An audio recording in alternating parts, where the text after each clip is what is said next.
friends, it's me, MamaChelle. I am back for week 3. 3 weeks.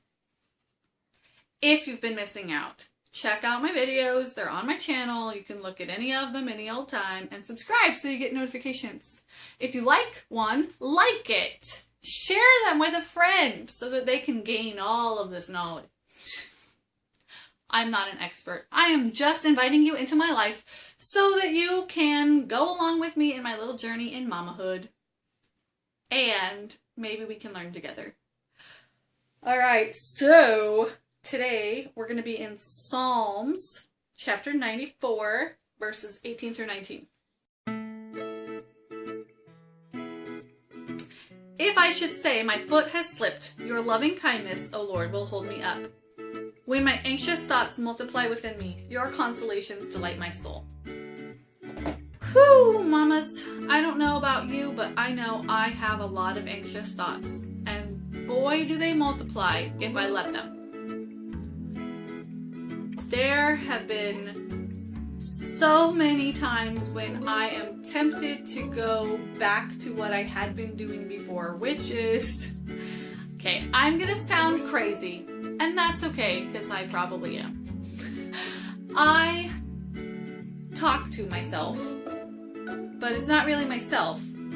I talk to myself pretending that I'm talking to other people. Like, I know they're not there, but I practice what I would say if I had an argument with someone. And usually I found these people are people that are in authority in my life. So, my husband... I won't mention any others because I'm gonna get myself into trouble. Okay, so I'll just say people that are older than me that I respect. Because I so badly want to be respectful. I don't want to say the wrong thing, but sometimes I feel like I need to say something. Or I might be like, what in the world did you mean by that? Etc, etc, etc. So I have, in opposition to those thoughts, been combating them for the last year plus. Like I said before, I'm in a 12-step program, and that is what I worked on. I started listening to more music, worship music specifically.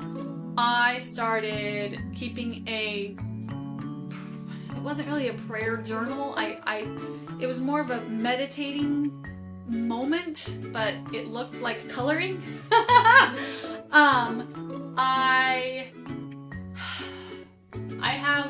I'll show you. I'm gonna step off camera real quick.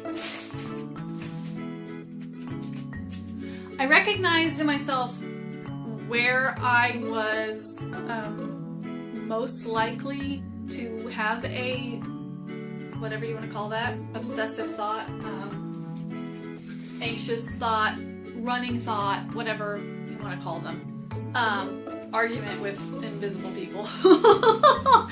And those places are basically when I'm alone for an extended period of time. So in the shower,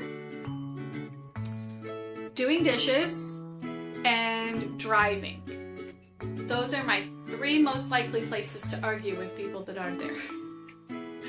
So, in the shower, first thing I do is I turn on my worship music. Problem solved most of the time.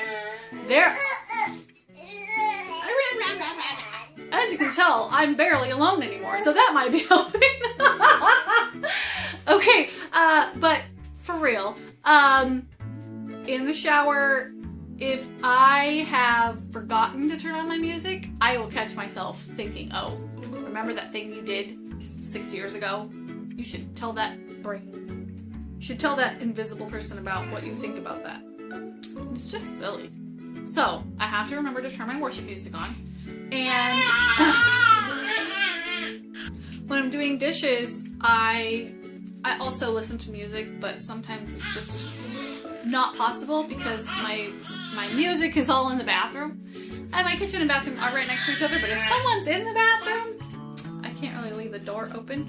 So, I have hung this in my kitchen, and it is a reminder. It's a red cord. if you want to hear the red cord story, you'll have to wait sometime. But this is a reminder to me to stop my anxious thoughts and focus on Jesus and what he has done for me.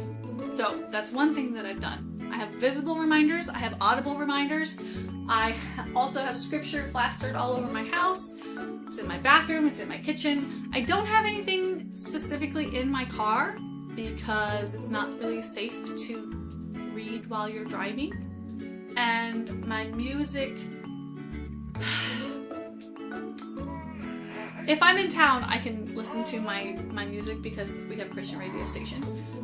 But if I'm going out of town, the station changes so much, and I don't have a CD burner, I don't have an MP3 player, I don't even have, I'm cheap / frugal, and I don't subscribe to Sirius Radio or whatever radio programs are even out there, I don't even know. So that's still a spot for me, but lately my children have been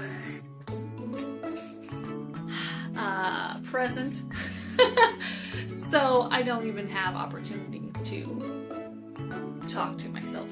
But I am driving for about an hour and a half later this afternoon with my little bird. And my little bird can't judge me, and she will probably sleep, so I will kind of be alone. And it's kind of an anxious thing for me. Oh, I hope I don't. Because it got to the point where if I was in the vehicle alone for 5 minutes, and I got to my destination, I was bawling. Because I would just get so worked up about things. And it's just silly, but it's not. Because anxiety is real. And having, it's not an OCD. It might be OCD-like, I suppose. But it's not like a cleanliness type OCD thing, or even a repetitive, but it's just an obsessive thoughts thing. And so,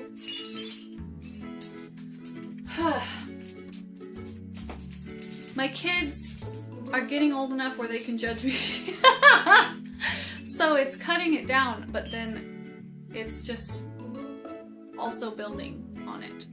And I don't want my kids to think I'm insane, so I don't do it in front of them. And I have, like I said, I have worked on this a lot, and it's gotten better. A lot. But there are still moments where they creep up and I'm all, well, what about? So,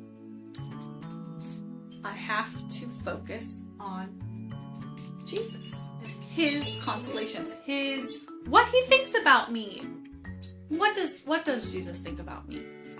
We talked Friday about strengths in our relationships and what would Jesus say about your marriage.